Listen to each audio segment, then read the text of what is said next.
পুত আজকে তোরে খাইছি আমি। এই বেটা আর্জেন্টিনার কোনো দল হইলো বেটা, মেসি একটা প্লেয়ার হইলো বেটা, আমার বস নেইমাররা দেখবে। আমরা 5 বার চ্যাম্পিয়ন বেটা, এবারে বিশ্বকাপটা আমরাই নিব বেটা। মেসি একটা বেটা ফাউল প্লেয়ার। ওই বেটা তুই কি কইলি? তুই আমার বস মেসি তুই অপমান করলি, আর মেসি যখন মাঠে খেলে সবাই মেসির পায়ের দিকে তাকায় থাকে, আর তুই আমার বসকে অপমান করছস। শালার পুত আজকে তোরে খাইছি আমি। আরে দাঁড়া, এটা কি করতেছস তুই? আর বলিস না বন্ধু, 7 আপ খাই আর আমার বস মিস্ত্রি এলে মজা লয়। আজকে আর শেষ করে দিব। আরে দাঁড়া, তোরা কি বুঝতাছস? তোরা কি নিয়ে মারামারি করতেছস? আরে কোথায় মেসি আর কোথায় নেইমার? 1000 মাইল দূরে থাকে তারা। ওরা কি জানে তোদের নাম? ওরা কি জানে তোরা কারা? আর যদি এই ইটটা তোদের একজনের মাথায় লাগতো তাহলে হসপিটালে যাইতে হইতো। তখন কি মেসি বা নেইমার আইসা তোদের হাত ধরা বলতো ভাই কষ্ট পাইছো? বলতো না। কিন্তু তোর পাশে কে থাকতো জানিস?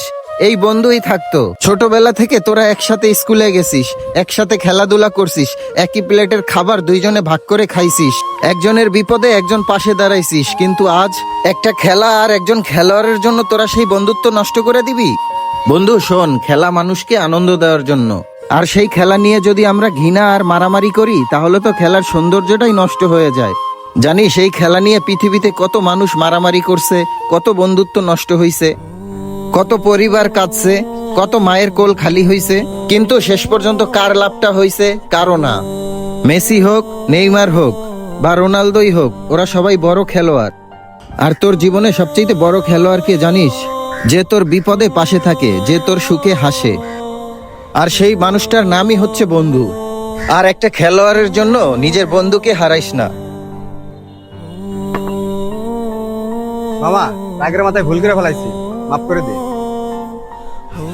আমি অনেক কিছু বলে ফেলাইছি, এত কিছু বলা উচিত হয় নাই মামা, সরি।